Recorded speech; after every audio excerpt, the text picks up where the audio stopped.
어느 부자가 미국 뉴욕의 맨하탄에 살고 있었습니다. 이 부자의 취미 생활이 골동품을 모으는 거였어요. 골동품을 많이 모으면 이제 관리도 하고 창고에 관리도 하고 또 전시회도 합니다. 근데 문제는 멀리 떠나서 오랫동안 그 전시실을 비우고 골동품을 수집해 옵니다. 유럽으로 가면 몇 개월씩 걸려서 5개월, 6개월씩 걸립니다. 이제 어느 날 유럽으로 골동품 수집을 위해서 먼 여행을 떠나면서 고민이 생겼습니다. 창고의 전시장에 선생님이 왔다 가면 어떻게 하나? 도선생님이요. 그래서 CCTV를 설치하고 했습니다. 그러나 이 도선생님한테는 CCTV가 아무런 문제가 되지 않습니다, 여러분. 그래서 어떻게 할까? 또 뭐 생각도 하고 기도를 했겠죠. 좋은 지혜를 짜냈습니다. 시내에 들어가 가지고 가짜 골동품을 사다가 여기저기다 다 사이사이에다 끼워 놓고 가격을 고가액을 써붙였어요. 그 여행을 갔다 오니까 선생님이 예측한 대로 다녀갔어요. 다녀가는데 이 도선생님이 그건 잘 몰라가지고 공부를 안 해서 고가액 그 가격 붙여진 가짜만 가지고 갔습니다.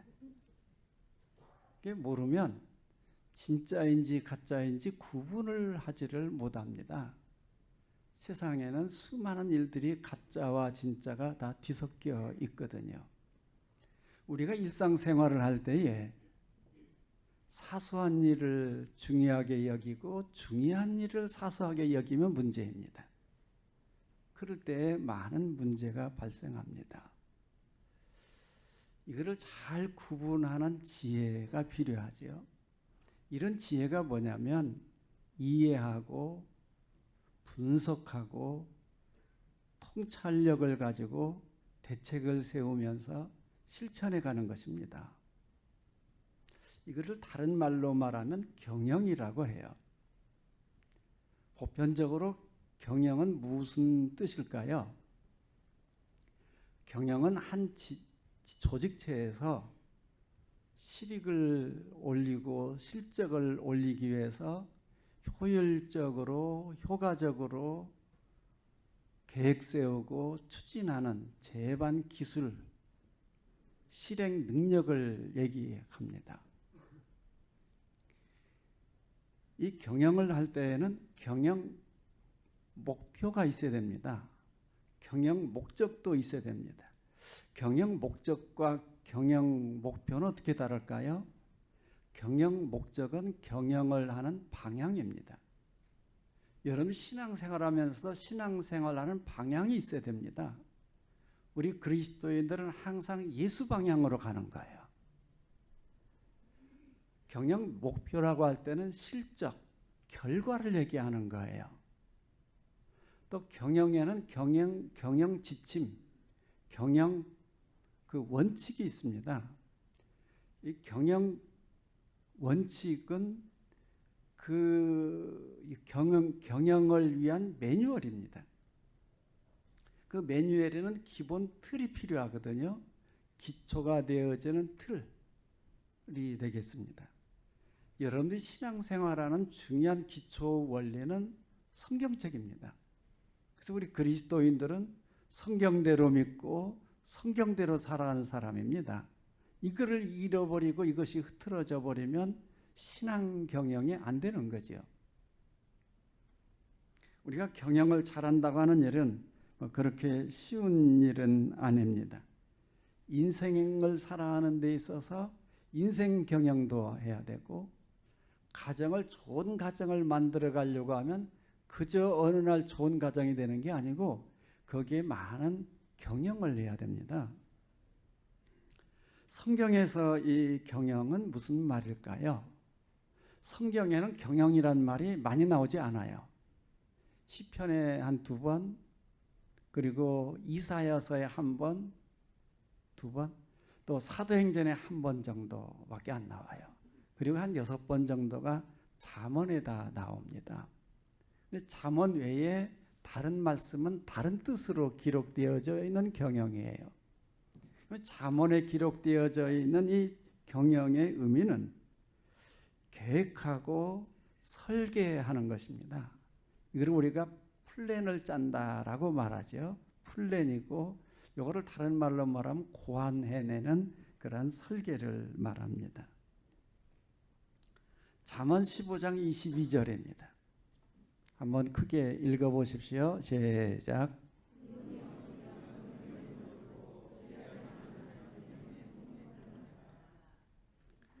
의논은 토론하는 것입니다. 경영을 잘하려고 그러면은 개방되어져서 토론을 해서 좋은 의견을 모아야 되겠죠. 토론하는 것입니다. 그리고 지략은 중론을 말합니다. 여러 사람들이 내놓은 그런 중론, 거기에서 또 많은 사람들로부터 얻는 조언을 얘기할 때에 지략이라고 말합니다. 중요한 것은 그리스도인들은 내가 경영을 세웠지만 하나님께 맡겨야 된다는 거예요. 우리가 경영하는 것이 아니라 하나님의 경영이 되면 하나님께서 책임지기 때문입니다. 하나님의 경영은 위로부터 오는 거예요. 사람들의 경영은 자기 머릿속에서 오고 여러 사람들의 의견, 토론을 통해서 중론을 모아서 만들어가는 것이지만 사람은 아무리 계획을 세운다고 할지라도 최종 응답은 하나님의 손에 달려있기 때문입니다. 1절에 말씀합니다. 마음의 계획은 사람이 세우지만 그 일을 이루는 분은 여호와시다.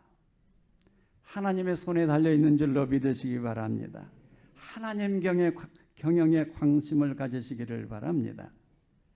그럼 인생 경영을 어떻게 하면 성공할 수 있을까? 오늘 설교 제목은 가정경영입니다. 어떻게 하면 가정경영을 잘할 수 있을까?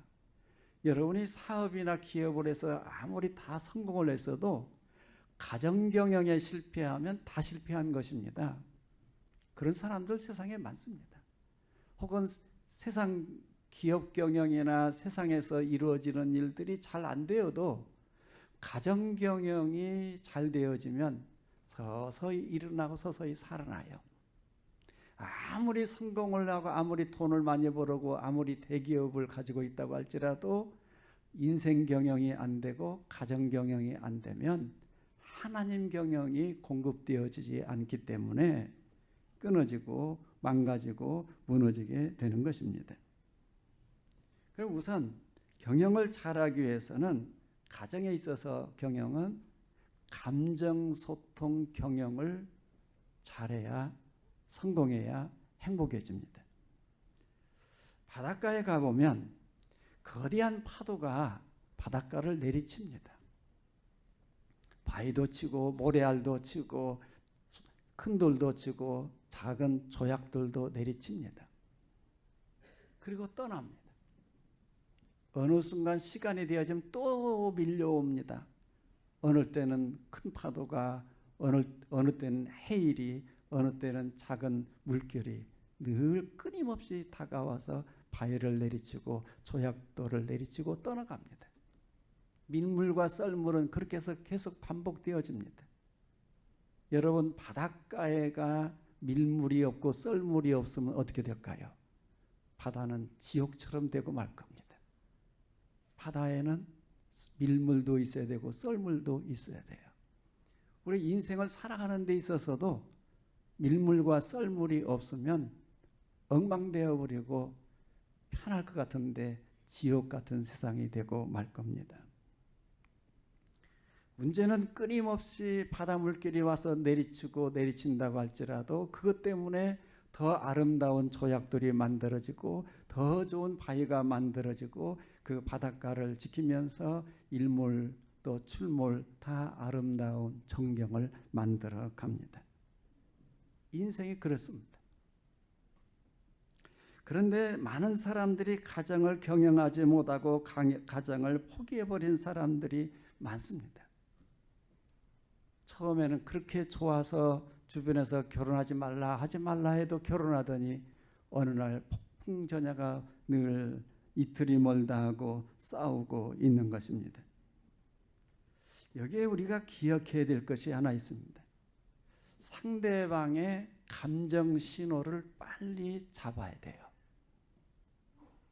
상대방이 뭘 힘들어하고 있는지, 왜 괴로워하고 있는지, 왜 슬퍼하고 있는지, 왜 답답해하고 있는지를 읽어서 그 신호를 해결해 줄 수 있어야 됩니다.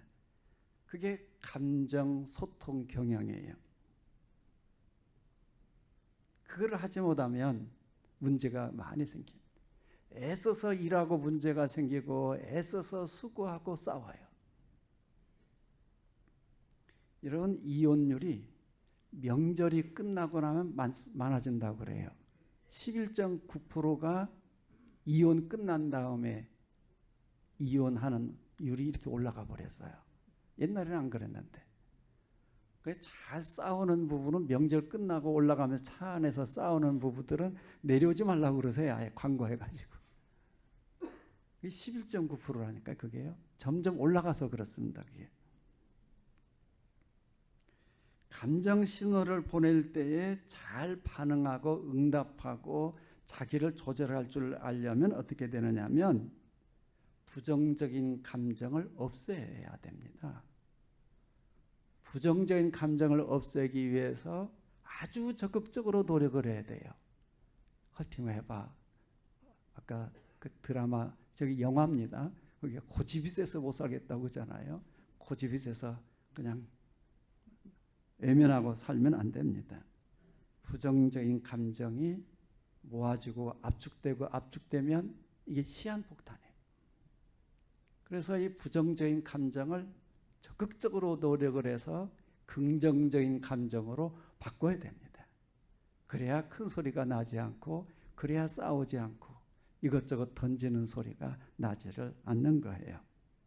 긍정적인 감정을 잘 이렇게 살아나게 만들 때 따뜻한 화로불이 되는 것입니다. 그러나 사람들이 자기 마음을 감정 신호를 보낼 때에 되게 상대방들이 무시해 버립니다. 상대방이 얘기할 때 감정 신호를 보낼 때에 무시하지 마세요. 무시하면 그게 병이 됩니다.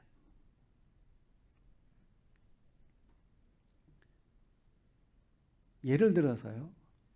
나 당신이 그리워. 옛날 보는데 왜 그래? 그러면 안 되잖아요. 내가 외롭고 쓸쓸해. 그런데 내가 옆에 있는데 뭐가 쓸쓸해? 그러면 안 된다 그런 말이에요. 더 실감이 안 나는 것 같아서 제가 경상도 말로 해보겠습니다. 경상도 여자가 말합니다. 보이소. 저 별이 예쁜겨? 내가 예쁜겨?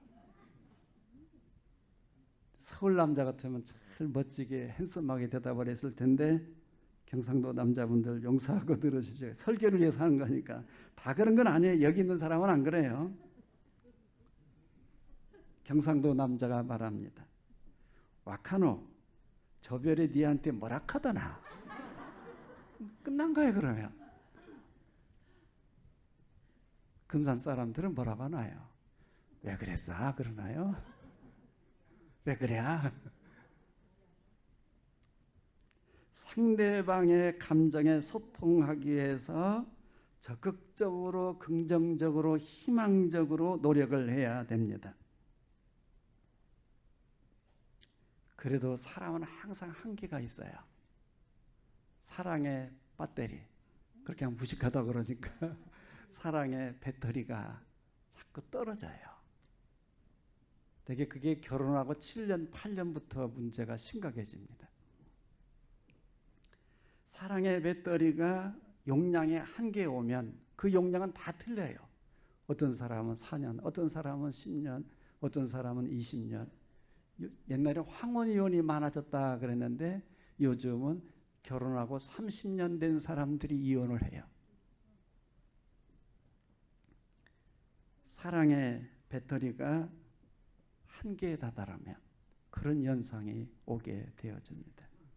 그럼 사랑의 배터리를 충전해야 되잖아요. 사랑의 배터리를 어디 가서 충전해야 되나요? 사랑의 배터리 충전소가 어디 있나요? 이태원에 있나요? 이태원은 어느 클럽에 있나요? 사랑의 배터리의 충전소는 자기 가정입니다. 자기 가정에서 그거를 충전받지 못하면 다른 데서는 충전받을 수가 없어요. 그래서 자기 가정이 사랑의 배터리를 충전할 수 있는 가정이 돼야 돼요. 그게 경영이에요. 여러분, 더 나아가서는 거룩한 사랑의 충전소는 어딜까요? 예배당입니다. 예배당에 와서 하나님의 임재를 깨닫고 하나님의 사랑을 공급받아서 가정에 돌아가서 가정에다 사랑을 채워놓는 것입니다. 신앙인들에게 있어서 거룩한 사랑의 충전소가 있다는 일은 행복이에요. 이게 축복입니다. 이거 없어가지고 충전받을 데가 없는 사람들이 많거든요. 오늘 예배를 통해서 하나님의 사랑을 공급받으시기를 바랍니다.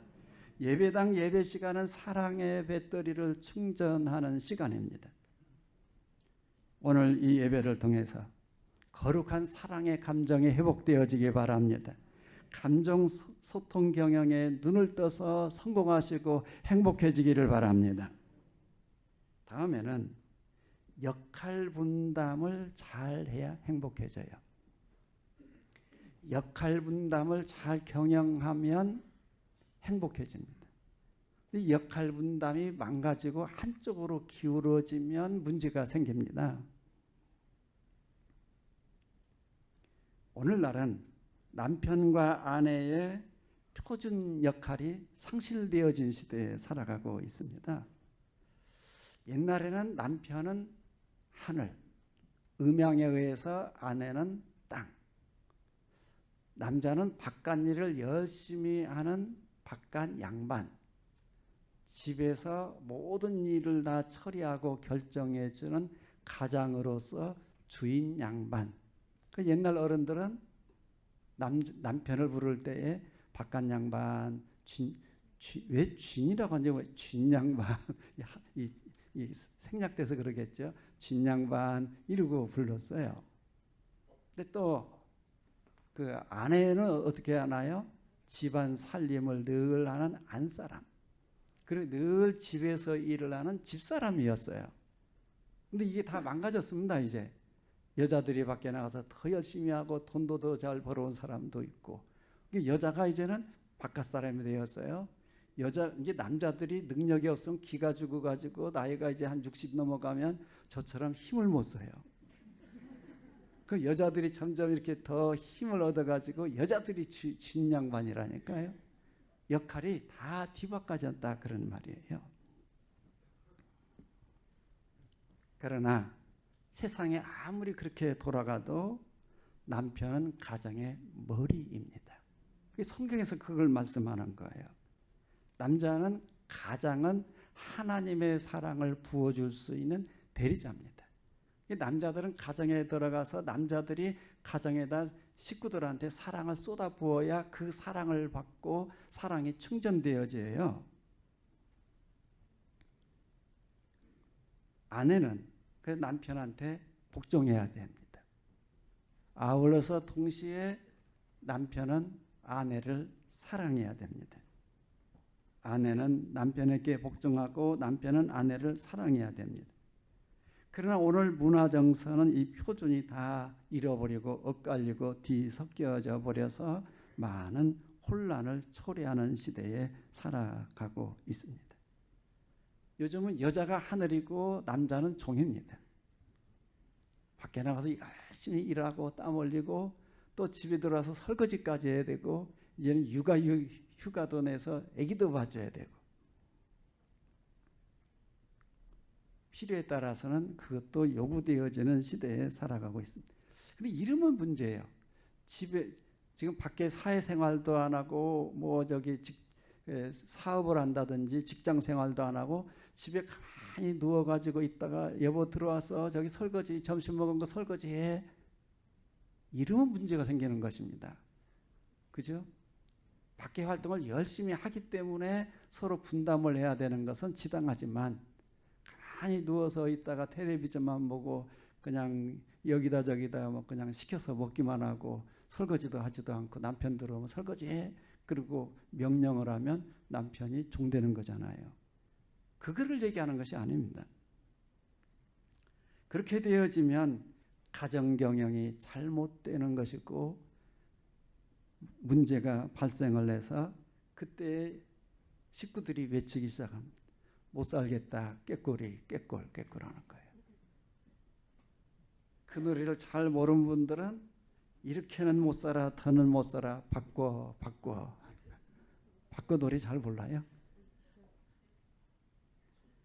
저도 그냥 바꿔 이 가사만 알지 몰라요. 근데 이정현이 한다대요 이게. 여러분 가정을 잘 경영하기 위해서는 적극적인 역할 분담을 해야 하는 시대에 와 있어요. 그래서 행복한 부부로 살아가는 사랑의 방정식이란 책이 있습니다. 가정 상담에 대한 문제, 가정 문제에 대한 책이 저한테 한 10권 있어요. 저 책을 꺼내서 다시 제가 밑줄을 그어가면서 읽어서 좀 정리해서 말씀을 드리려고 해요. 결혼 역할을 하는데, 부부 역할을 하는 데에 유형이 4가지가 있다는 거예요. 나는 우리 부부는 어디에 해당하는가를 살펴보십시오.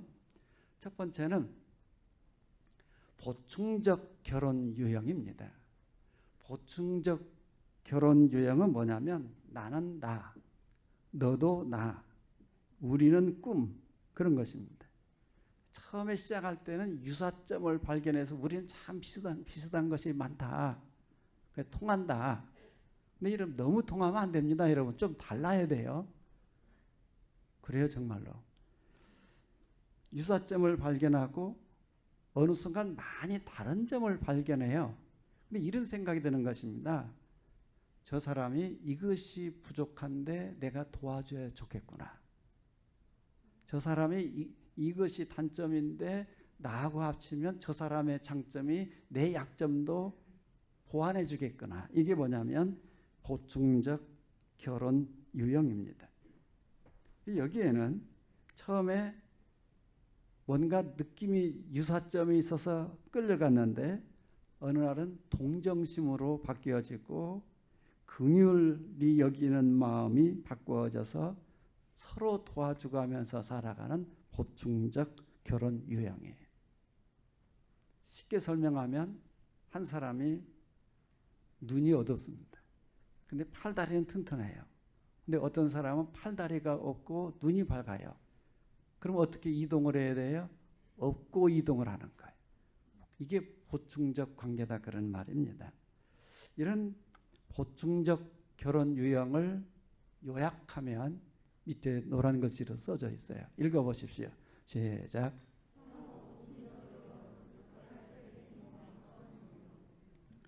두 번째는 대칭적 결혼 유형입니다. 이거는 매우 이기적이에요. 나는 나, 너는 너. 이기적입니다. 우리는 나의 꿈, 우리가 사는 것도 내 꿈을 이루기 위해서 살아가는 거예요. 그러니까 그래서 매우 이기적인. 그러면서 서로 너는 너, 나는 나 그러기 때문에 구속하는 것을 싫어해요. 구속하지 마라. 나는 내가 알아서 한다. 이렇게 가는 거죠. 이런 유형은 어떻게 하는 거냐면은 시속 게임을 합니다. 네가 올라갈까 내가 올라갈까 시소를 타고 하는 거예요. 팽팽한 기점, 팽팽할 수 있죠. 올라갈까 내려갈까. 이 팽팽할 때는 아우성을 하고 싸움이 일어납니다. 저쪽이 내려갈 때는 이쪽에서 그냥 깔깔깔 웃고 그러잖아요. 또 이쪽에서 올라가면 또 이쪽에서 깔깔깔 웃고 그러다가 금방 이게 이렇게 되어질 때는 큰 소리가 나고 조금 전에도 웃었는데 어느 순간 그냥 싸우고 멱살 잡고 머리를 뽑고 하는 거예요. 이게 대칭적 결혼 유형으로 시속 게임을 하고 줄다리기를 하는 것입니다. 각자 권리를 주장하는데 그게 강해요. 근데 어느 순간 공포로 돌아가는 거예요. 근데 이런 가정들이 꽤나 많아요. 이 대칭적 결혼 유형을 한마디로 말하면 시작. 그럼 세 번째는 평행적 결혼 유형입니다. 평행적 결혼 유형은 너는 나, 우리는 우리, 나는 나 서로 분리되어지면서도 평행을 하면서 꾸준히 가는 것입니다. 이 평행형은 서로 차이를 알고 상대방을 존경하고 때로는 양보하고 때로는 포기하고 이거를 다른 말로 말하면 고무줄 유형입니다. 고무줄. 늘어났다. 필요할 때는 늘어나고 필요 없을 때는 줄어들고 이런 고무줄 유형이 되겠습니다. 이런 평행적 결혼 유형을 또 다른 말로 말하면 시작. 이게 상당히 좋은 거예요. 이런 정도 되면 매우 좋은 것입니다. 그다음 네 번째는 혼합적 결혼 유형입니다. 혼합적 결혼 유형은 너는 너, 우리는 우리, 나는 나 꿈을 공유하면서 서로 자유가 있으면서 정체성을 인정하면서 상대방을 존중하면서 가는 그러한 성숙한 형입니다. 이런 성숙한 유형의 이 혼합적 결혼 유형은 친밀도가 늘 유지되어지는 거예요. 친밀도는 따로 공부해야 돼. 제자반에 들어오면 다 알려드려요. 친밀도가 계속 유지되어지면서 상대방을 존중하고 상대방한테 일을 맡기는 거예요. 부인이 하는 일에 대해서 남편이 시시콜콜 간섭 안 하는 거예요. 또 남편이 하는 일을 아내가 또 시시콜콜 간섭하지 않는 거예요. 서로 존중하면서 신뢰도가 무너지지 않는 단계입니다.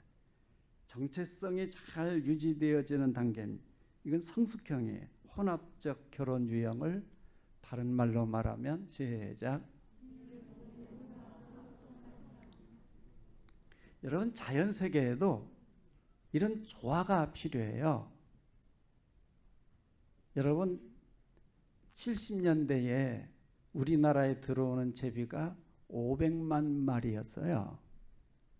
이 500만 마리 제비가 새끼를 낳고 이제 떠나갈 때쯤 초가을이 되면 2,500만 마리로 바뀝니다. 2,500만 마리로. 여러분 이런 생각, 왜 모기가 있어서 이렇게 귀찮을까? 그런 생각 해본 적 있잖아요. 근데 이 2,500마리가 그 1년에 먹는, 우리나라에 들어와서 먹는 그 모기가 2천억 마리입니다. 하루에 1,000마리의 모기를 먹어요. 근데 문제는 새마을 운동하면서 집을 부시고 뭐하고 이제 아파트화 되어지면서 제비가 우리나라에 안 들어와요. 그러니까 뭐가 문제가 생겼을까요? 모기가 엄청난 거예요. 다 세상의 자연도 자연 생태계도 조화가 필요해요. 가정도 마찬가지입니다. 역할 분담을 잘해서 완벽한 사람은 없어요. 설계하는 저도 엉터리입니다. 문제점이 많아요. 우리 집사람한테 물어봐요. 가서 살아보라고. 문제점이 많아요. 그런데 뭐냐면 서로 조화를 이루어가면서 보완해가면서 인격을 인정하면서 살아가야 합니다. 남자 역할이 있고 여자 역할이 있고 사회적 역할이 있고 여러 가지 역할이 있습니다. 그래서 남편은 아내를 사랑해라, 아내는 남편을 존중해라, 공경해라 라고 말합니다. 에베소 2장 23절입니다. 시작.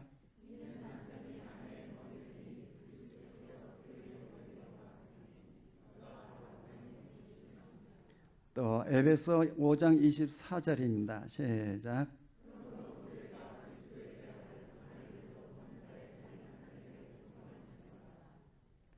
역할을 분담하는데 중요한 일이 있어요. 잘 안 될 때, 그잖아요. 잘 안 될 때, 힘들 때에 상대방을 바라보면 문제가 생겨요. 싸웁니다. 너 때문에 그랬어. 너 때문에 그랬어. 상대방을 바라보지 말고 가정의 주인 되시는 예수 그리스도를 바라보시기 바랍니다. 예수 그리스도를 주인 삼으시기를 바랍니다. 그런 가정은 거룩한 행복을 누리게 될 줄로 믿습니다. 시를 읽어드릴까요? 안 읽어드릴까요? 저거는 우리 집사람 때문에 쓴 거예요. 왜냐하면 우리 집사람을 향해서 한 번도 시를 안 써가지고 좀 회개하는 마음으로 쓴 거예요. 기쁠 때나 슬플 때나 세상 끝까지 사랑한다고 언약한 거짓말도 멀리 사라진 사랑. 오랜 세월에 미안한 일만 쌓이고 쌓여진 태산. 고개 숙인 얼굴. 그래도 믿음의 씨앗 흠뻑 뿌리어 온 땅에 사랑의 꽃 피워 인내로 맺어온 열매. 그래서 당신 가슴에 새겨진 작은 소망 이루어지는 그날까지 변치 않고 늘 사랑할래요.